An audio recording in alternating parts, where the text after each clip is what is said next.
अध्यक्ष महोदय, छापल्याप्रमाणे.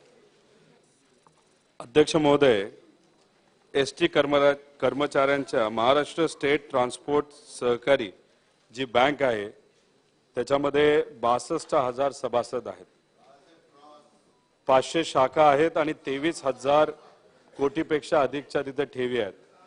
अध्यक्ष महोदय, ही जी बँक आहे ती कर्मचाऱ्यांची बँक आहे आणि या बँकच्या माध्यमातून कर्मचाऱ्यांची एवढीच अपेक्षा असते की आरोग्याचा कुठला प्रश्न उद्भवला, घर बांधायचं असेल, नाही तर छोटं मोठं एखादं लोन घ्यायचं असेल तर या बँके माध्यमातून लगेच मदत त्या कर्मचाऱ्याला मिळते. अध्यक्ष महोदय, हे कर्मचारी सर्व गरीब कर्मचारी आहेत. कुठल्याही नॅशनलाइज बँकेमध्ये गेल्यानंतर त्यांना मदत लगेच मिळत नाही, म्हणून ही बँक अतिशय महत्वाची अशी बँक त्यांच्यासाठी आहे. अध्यक्ष महोदय, 2300 कोटीपेक्षा जास्त इथं जर डिपॉझिट असतील तर त्याचा अर्थ या सगळ्या कर्मचाऱ्यांनी मिळून अनेक वर्षांपासून ही बँक उभी केलेली आहे. एखादी संस्था उभी करत असताना त्याला खूप कष्ट द्यावे लागतात, पण एखादी संस्था बर्बाद करायची असेल तर चुकीचा व्यक्ती तिथं बसला तर त्याला काही महिनेच लागतील, अशी परिस्थिती आज तिथे आहे. अध्यक्ष महोदय, मंत्री महोदयांना माझा असा प्रश्न आहे की रिझर्व्ह बँकेने काही एमडी नाहीतर संचालक जर नियुक्त करायचे असेल तर त्याला रूल्स अँड रेग्युलेशन आहेत. तर राज्यातील एसटी बँकेच्या व्यवस्थापकीय संचालक किंवा मुख्य कार्यकारी अधिकारी या पदावर पात्र उमेदवारांना निवडण्यासाठी रिझर्व्ह बँक ऑफ इंडियाने नियम आखून दिले आहेत. अध्यक्ष महोदय, ते नियम काय आहेत तर कुठलाही एमडी 35 वर्षाच्या खाली नको, तसंच 70 वर्षाच्या पुढे नको. अध्यक्ष महोदय, या कर्मचाऱ्यांच्या बँकेत काय झालं तर कंत्राटी तत्वावर सीईओच्या पदावर एक अनुभव नसलेला 22 वर्षाचा सौरभ पाटील याची नियुक्ती झाली. अध्यक्ष महोदय, त्याच्यानंतर या बँकेने तिथे असणाऱ्या संचालक मंडळाने एक ऍड काढली ज्याच्यामध्ये ज्या अटी रिझर्व्ह बँकेने दिल्या होत्या त्या शिथिल केल्या आणि एखाद्या व्यक्तीला तिथं बसवायचंच या अनुषंगाने तिथे ऍडव्हर्टाइजमेंट काढली आणि त्या अनुषंगाने 22 वर्षाच्या तरुणाला एमडी पदावर तिथं नियुक्ती केली गेली. अध्यक्ष महोदय, त्याला अनुभव कुठलाही नाही, त्याच्यासाठी बरेच निकष बदलण्यात आले आणि जे काही तथाकथित गाढविणीचं दूध पिणारे जे हे आहेत काय ते लॉयर आहेत त्यांच्या एका नातेवाईकाला तिथं बसवलं.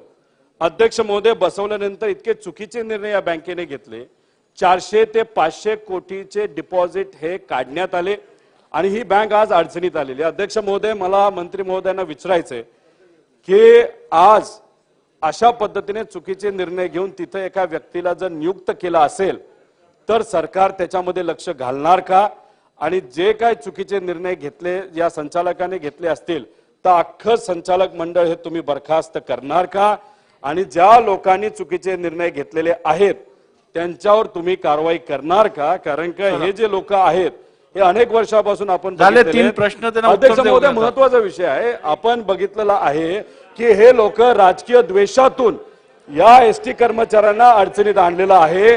राजकीय द्वेषातून कर्मचाऱ्यांचा तिथं त्यांनी जे कुठलं आंदोलन आहे त्याचा हस्तक्षेप करून अतिशय वेगळ्या पद्धतीने त्या लोकांकडनं फी सुद्धा घेतली करोडो रुपये. ते या लोकांवर तुम्ही कारवाई करणार का असा डायरेक्ट स्पष्ट असा आमचा प्रश्न आहे.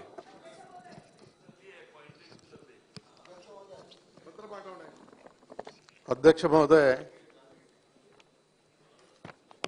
या एसटी कर्मचाऱ्यांची ही जी बँक आहे या बँकेने निवडणुकीच्या नंतर काही ठराव पास केले. कर्जाचा व्याजाचा दर हा 9% आणि 14% होता, त्याच्यावरून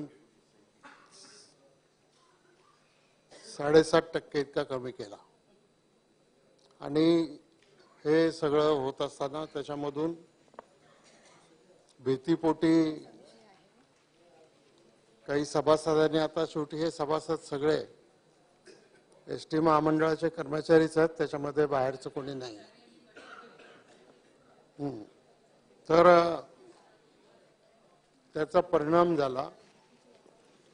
एक वेगळं वातावरण त्याच्यामध्ये निर्माण झालं आणि ही बाब ज्यावेळेला राज्य शासनाच्या लक्षामध्ये आली तर त्याच्यामध्ये या बँकेवर नव्यानं निवडून आलेलं जे संचालक मंडळ आहे त्या संचालक मंडळाने घेतलेल्या निर्णयाच्या अनुषंगानं बँकेची कामगिरी, बँकेच्या कामकाजाची आर्थिक तपासणी करण्यासाठी सहकार आयुक्त व निबंधक पुणे यांनी महाराष्ट्र सहकारी संस्था अधिनियम 1960च्या कलम 89A1 खाली सदर बँकेच्या या कालावधीची तपासणी करण्यासाठी जिल्हा उपनिबंधक सहकारी संस्था मुंबई 1 यांची नियुक्ती करण्यात आली असून 2 महिन्यात तपासी अहवाल सादर करण्यास सांगितलेला आहे.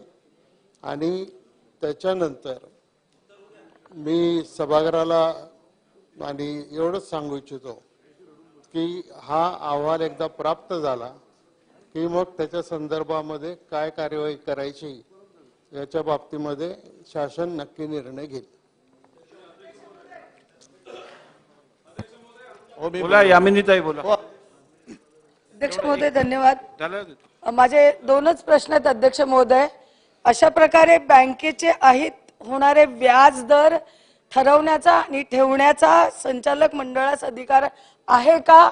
आणि दुसरी गोष्ट की जे आता मंत्री महोदयांनी सांगितलं की एक विभागीय सहाय्यक निबंधक त्याच्यावर आढावा घेण्यासाठी नेमलेला आहे, त्याचा 2 महिन्याचा कालावधी कधी होतोय? तो टाइम लिमिटच्या आधी ते आढावा घेऊन आपल्याकडे शासनाला सादर करणार आहेत का? आणि त्या आढावामध्ये जर हे सगळं पुढे आलं की ते सगळं चुकीचं झालेलं आहे तर त्यांच्यावर योग्य ती कारवाई होणार का? हे 3 प्रश्न माझे आहेत. धन्यवाद. अध्यक्ष महोदय, बँकेच्या संचालक मंडळाला व्याजाचा दर ठरवण्याचा अधिकार आहे आणि ही जी समिती नेमलेली आहे इन्क्वायरी कमिटी त्याचा अहवाल लवकरात लवकर घेऊन त्याची पुढची कारवाई आम्ही करणार आहोत. विरोधी पक्षनेते. अध्यक्ष महोदय, हा जो ठराव घेतला या संदर्भात रिझर्व्ह बँकेने 5/9/2023 ला एक पत्र पाठवलंय आणि हे करणं उचित नाही असं म्हटलंय. जर रिझर्व्ह बँकांनी पत्र पाठवलं त्याची गंभीर दखल सहकार मंत्र्यांना सुद्धा त्याची कॉपी आहे, आपल्याला त्याची प्रत मिळाली असेल, त्यावेळेस आपण लक्ष घातलं असतं तर मला वाटतं की हा सगळा जो काही गोळ निर्माण झाला आणि ही बँक आता बुडीत निघाली हे टाळता आलं असतं. अध्यक्ष महोदय, ही बँक सामान्य माणसाची बँक आहे. कर्मचारी, त्याच्यात कामगार, हे सगळे बिचारे आता सगळे मंडळी फार अडचणीत असलेली आहे. यावर एकच प्रश्न आहे की यामध्ये आर्थिक घोटाळे सुद्धा खूप मोठ्या प्रमाणात झाल्याची माहिती आहे. अध्यक्ष महोदय, मला मंत्री महोदयाकडून एवढीच अपेक्षा आहे की तुम्ही कालावधी जरा कमी करा. ही बँक तोपर्यंत राहणार नाही आणि कालावधी कमी करून 1 महिन्याच्या आतमध्ये स्पेसिफिक किंवा 15 दिवसामध्ये, खूप दिवसापासून या बँकेची अडचणी झालेली आहे, तर 1 महिन्याभरामध्ये 15 दिवसामध्ये ही चौकशी पूर्ण करा. आणि तोपर्यंत जर हे संचालक मंडळ बरखास्त करायची मनामध्ये कोडबड होतीच, तुमच्याकडे काही पुरावे आले आहेत, आम्ही वाटल्यास आमच्याकडे पण आहेत, त्यामध्ये काय गैरप्रकार झालाय सविस्तर मांडण्याची गरज नाही, त्या आधारे तुम्हाला तुमचा अधिकार वापरून जर प्रशासक नेमता आला असेल किंवा शिफारस करता आली तर ती पहिल्यांदा आपण करावी अशी माझी विनंती आहे. ती आपण करणार का? थांबा, उत्तर घेऊया. अध्यक्ष महोदय, सन्माननीय विरोधी पक्षनेत्यांनी ही जी भावना मांडली त्याच्यामध्ये हे खरं आहे की या बँकेने पहिल्या मीटिंगमध्ये खरं तर फक्त चेअरमन, व्हाईस चेअरमनची निवडणूक करायची असते आणि त्याला एक सरकारी अथॉरिटीचा व्यक्ती पण उपस्थित असतो. या बँकेमध्ये चेअरमन, व्हाईस चेअरमनची निवडणूक झाल्याच्या नंतर आणि शासनाचा प्रतिनिधी गेल्यानंतर एकूण 14 ठराव त्यांनी मंजूर केलेले आहेत जे कायद्याला धरून नाहीत किंवा त्याच्यामध्ये काही आहेत. तर त्या संदर्भामध्ये रिझर्व्ह बँकेला सुद्धा माहिती प्राप्त झाली, रिझर्व्ह बँकेने या सहकारी बँकेला हे ठराव दुरुस्त करायला सांगितले आणि हे सगळे केलेले ठराव बँकेने रद्द केलेले आहेत. जयंत पाटील साहेब. अध्यक्ष महोदय, एसटीच्या कर्मचाऱ्यांनी एसटी कर्मचारी राहिला. कर्मचाऱ्यांनी या बँकेमध्ये पैसे ठेवलेले आहेत आणि ते सगळे आता भयभीत झालेत, आपल्या ठेवी संकटात आल्यात असं सगळ्यांना खात्रीने वाटायला लागले. अनेक सदस्यांना त्या भागातले एसटीचे कर्मचारी भेटून याच्यात काहीतरी लक्ष घाला अशी विनंती करतायत. म्हणून माझा अध्यक्ष महोदय प्रश्न स्पेसिफिक आहे की कार्यकारी संचालक म्हणून ज्यांना नेमण्यात आले आहेत ते जर कोणताही अनुभव नसणारे, आपण म्हटलं तसे 22 वर्षाचे जर असतील आणि कार्यकारी संचालकालाच अनुभव नसेल तर तात्काळ कार्यकारी संचालक या पदावर, मी बरखास्त करा हा शब्द काढत नाही, पण कार्यकारी संचालक पदावर तुम्ही सरकारी अधिकारी ताबडतोब नेमण्याचं काम कराल का, हा पहिला प्रश्न. संचालकांनी या संचालक मंडळातल्या राजीनामा दिलेला आहे. असे किती संचालक आहेत की ज्यांनी राजीनामा दिला? माझ्या माहितीनं अनेक संचालकांनी आता राजीनामा द्यायला सुरुवात केलेली आहे. तर ते राजीनामे देण्याची कारण मीमांसा काय याचा खुलासा जर आपल्याकडे माहिती असेल तर करा. आणि आतापर्यंत नवीन संचालक मंडळ आल्यानंतर किती ठेवी या बँकेतनं लोकांनी काढल्या, ठेवी किती कमी झाल्या याचा आकडा माननीय मंत्री महोदयांनी सभागृहात सांगावा ही विनंती.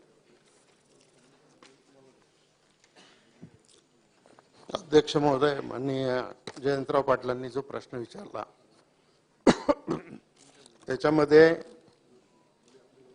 आता बँकिंग रेग्युलेशन ऍक्ट जो आहे त्या बँकिंग रेग्युलेशन ऍक्ट प्रमाणे केंद्र सरकारने रिझर्व्ह बँकेला हा अधिकार दिलेला आहे की कुठल्या बँकेवर एमडी किंवा सीओ नेमायचा असेल तर त्याची परवानगी रिझर्व्ह बँक ऑफ इंडियाकडून घेतली पाहिजे.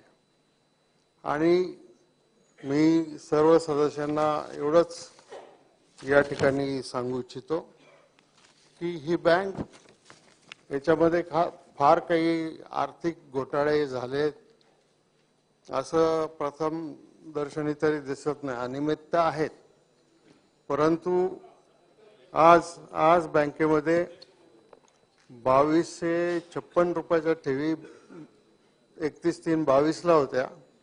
आज 2248 रुपयाच्या ठेवी आहेत आणि 23/11 अखेर 1844 रुपयाच्या ठेवी आहेत. तर ही कोटी तर या प्रकरणाची जसं सन्माननीय सदस्यांनी भावना व्यक्त केल्या, 2 महिन्याचा कालावधी जरी दिलेला असला तरी सुद्धा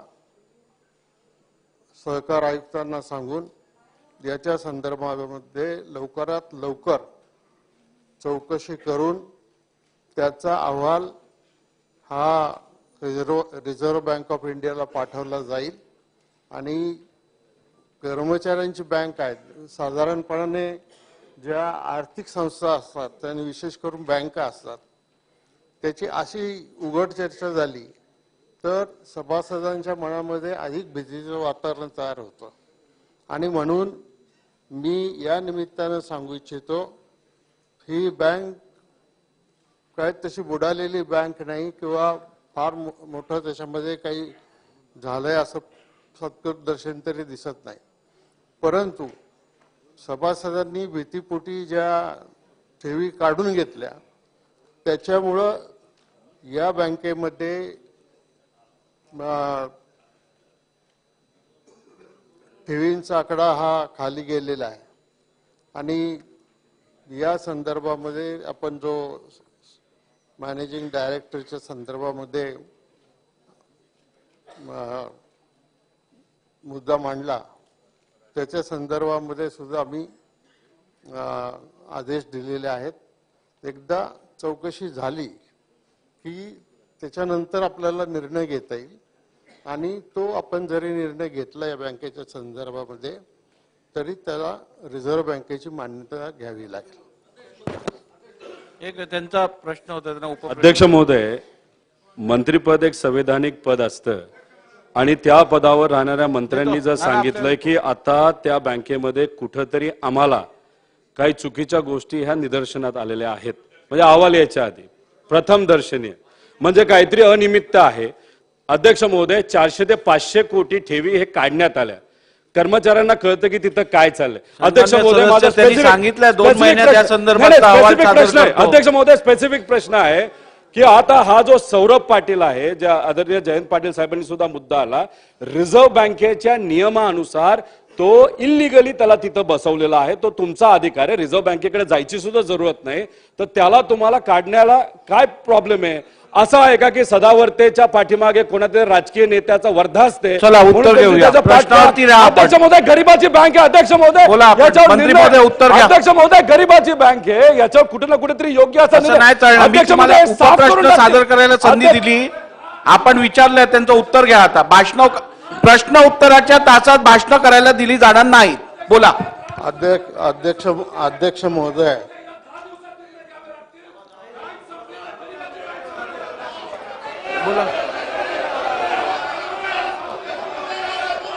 अध्यक्ष महोदय, बोला बोला. बसून घ्या. सन्माननीय देतो, संधी देतो. बसा. रोहित जी एक मिनिट. सन्मान्य बसा प्लीज. उत्तर घ्या. रोहित प्लीज बसा. उत्तर घ्या. या बँकेतून काय 400-500 कोटी रुपयाच्या ठेवी गेलेल्या नाहीत. याच्यामध्ये 180 कोटी रुपयाच्या ठेवी सभासदांनी काढून घेतलेल्या आहेत. ऐकून घ्या. आता माझ्याजवळ जी माहिती आहे शासनाची अधिकृत, ती माहिती मी आपल्याला त्या ठिकाणी सांगू इच्छितो. आणि आपण जे म्हटलं की मॅनेजिंग डायरेक्टर नेमताना रिझर्व्ह बँक ऑफ इंडियाची परवानगीची गरज नाही, तर बँकिंग नियम अधिनियम 1949 मधल्या सुधारणा सन 2020 या सुधारणेच्या अंतर्गत कलम 36A याच्यामध्ये असं म्हटलेलं आहे की कोणत्याही बँकेचे संचालक मंडळ बरखास्त करण्याचा व त्या जागी प्रशासकाची नेमणूक करण्याचा अधिकार हा रिझर्व्ह बँकेला आहे. त्यामुळं शेवटी आपण चौकशी करून रिपोर्ट घेतला आणि तो रिपोर्ट आपण जर रिझर्व्ह बँकेला पाठवला, मग काही त्याच्यामधल्या कारवाया या सहकार विभागाच्या स्तरावर करण्यात येतील आणि रिझर्व्ह बँकेला पाठवल्याच्या नंतर रिझर्व्ह बँक सुद्धा त्याच्या संदर्भात निर्णय घेईल. ठीक आहे. ना बोला. अध्यक्ष एक महाराज एक घेऊया ना. एक एक घेऊया. अध्यक्ष महाराज